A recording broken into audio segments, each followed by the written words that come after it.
हजारों साल बाद लोगों को यकीन नहीं होगा कि हाड़ मांस से बना कोई इंसान इस प्लैनेट पे कभी आया था, एग्जिस्ट किया था। ये शब्द थे, वो थे अल्बर्ट आइंस्टाइन के, हमारे father of nation Mahatma Gandhi और बापू के लिए। दोस्तों, आज हम बात करते हैं या बात करेंगे गांधी जयंती के अवसर पर कि गांधी और उनके आइडियाज आज भी रिलेवेंट हैं क्या, और जब विश्व में चारों तरफ अशांति, हिंसा और तरह-तरह के झगड़े फसाद चल रहे हैं, गांधी और his thoughts remain relevant today.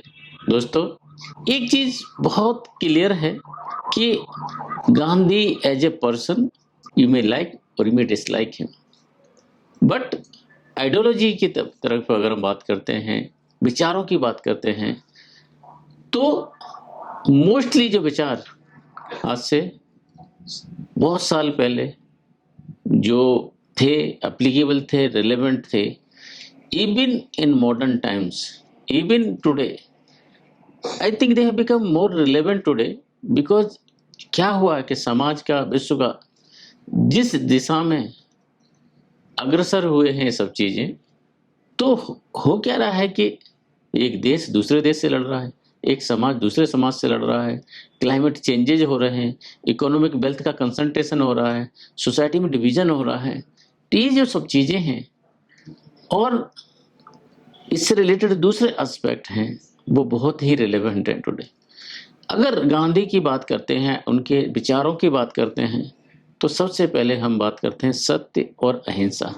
ये दो कॉर्नर स्टोन थे सत्याग्रह के उनके, कि अगर आपका दुश्मन कितना भी माइटी है, अपना आचरण हम सत्य और अहिंसा के बेसिस पर करते हैं, तो जो भी ऑब्जेक्टिव है, including freedom of the nation, we can get it.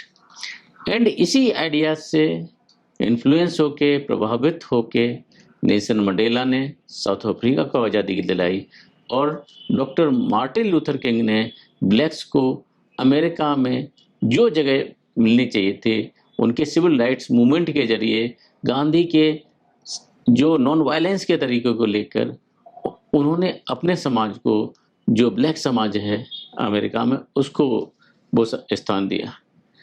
दोस्तों, दूसरे जो एस्पेक्ट आते हैं आज के डेट में, कि अगर हम बात करते हैं क्लाइमेट चेंज की, दोस्तों जो रिसोर्सेज हैं हम उनका जो दोहन कर रहे हैं आज की डेट में, जो हम कंजम्पशंस कर रहे हैं, जो अनसस्टेनेबल डेवलपमेंट कर रहे हैं, दोस्तों गांधी का विचार उसमें क्या था कि जो धरती है उसमें सबकी नीड के लिए तो है जरूरी, लेकिन ग्रीड के लिए नहीं। हमारी जरूरतें तो पूरा कर सकती है, लेकिन हमारे लालच को पूरा नहीं कर सकती।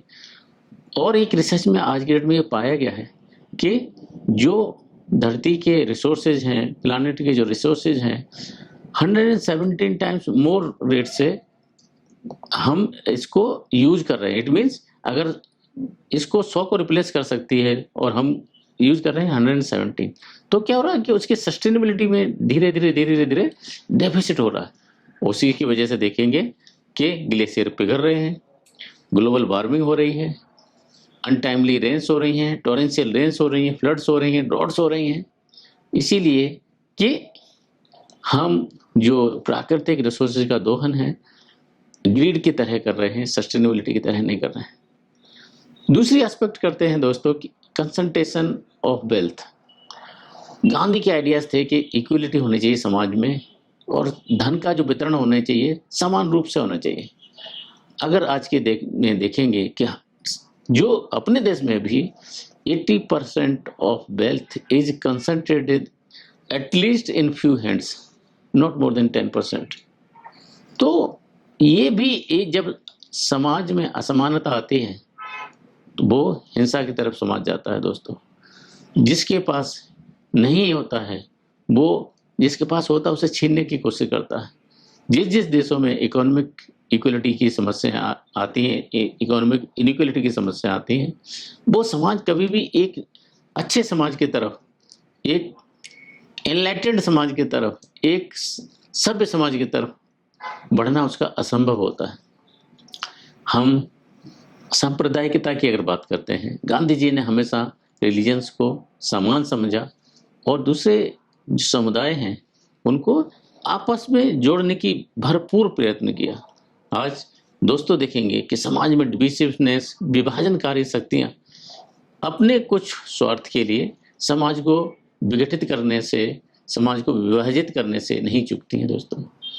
तो ये जो आइडिया है कि सांप्रदायिक सौहार्द, समाज एक अच्छी तरह फैब्रिक, जो सोशल फैब्रिक है वो अच्छा रहे, वो उतना ही रिलेवेंट है टुडे। और गवर्नेंस की बात करें तो डिसेंट्रलाइजेशन की बात होती है, पंचायती सिस्टम की बात होती है, कन्फ्लिक्ट रिजोल्यूशन की बात करें तो निगोशिएशन, रिकन्सिलिएशन, इसकी बात होती है। और कुछ भी अगर उनके आइडियाज देखेंगे, ग्राम उद्योग की बात है, कॉटेज इंडस्ट्री की बात है, इकोनॉमिक डिस्ट्रीब्यूशन की बात है, ट्रुथ एंड नॉन वायलेंस की बात है। तो दोस्तों केवल गांधी की अकेली जिम्मेदारी नहीं थी, हमारी अपनी। हम अपनी लाइफ में क्या एक दिन भी गांधी बनते हैं? क्या हम अपने आचार से, विचार से कभी भी गांधी बनने का, कभी भी गांधी का जो आइडिया है उसको इम्प्लीमेंट करते हैं दोस्तों? 1000 सिर प्रेयर में जाने से अच्छा होता है कि एक दिल, एक दयालुता करे। हम कंपैशनेट हैं क्या? हम दयालु हैं क्या? दोस्तों दूसरों पर उंगली उठाना बहुत आसान होता है। एटलीस्ट हम अपनी ज़िंदगी में, हम अपने कृत्यों से, हम अपने कर्तव्यों से, हम अपने एक्शन से हम क्या कर रहे हैं? हम समाज को जोड़ रहे हैं, तोड़ रहे हैं? हम धरती का दोहन कर रहे हैं कि उसको सस्टेन कर रहे हैं? हम हिंसा को प्रवृत्ति दे रहे हैं कि हम नॉन वायलेंस की तरफ जा रहे हैं? तो इस ऐसा वक्त है दोस्तों जब समाज में इतना सब कुछ हो रहा है, गांधी की ज़रूरत हमेशा रहेगी दोस्तों। हम Gandhi as a person we may agree, we may disagree, but उनकी जो आइडियोलॉजी है, उनका जो सोच है, वो समाज के लिए सभी एस्पेक्ट में हमेशा रिलेवेंट रहेगा। Gandhi will never be irrelevant in this planet. With this I take your leave, but एक अपना आत्मलोकन करने की हम सबको ज़रूरत है कि हम अपने आचार से, विचार से, कृत्यों से हम गांधी के विचारों को जिंदा रख रहे हैं कि जो 30 जनवरी 1948 को हुआ था, जब वो पूजा के लिए जा रहे थे तब उनको मार दिया गया था। जिस इंसान ने जिंदगी भर नॉन वायलेंस का पाठ पढ़ाया, उसी को वायलेंस के जरिए हमारे अपने लोगों ने उनको इस तरह से भेज दिया। दोस्तों ये विडंबना है लाइफ की कि जिस इंसान जो नहीं करने के लिए कहा गया, उसी के जरिए उसको इस तरह से भेजा गया। तो वो इस धरातल से तो चले गए, लेकिन उनके आइडियाज़ को जिंदा रखें और हम सब जिंदा रखें, मिलकर जिंदा रखें। Happy Gandhi Jayanti to all of us and happy Shastri Jayanti to all of us. Thank you. Stay blessed.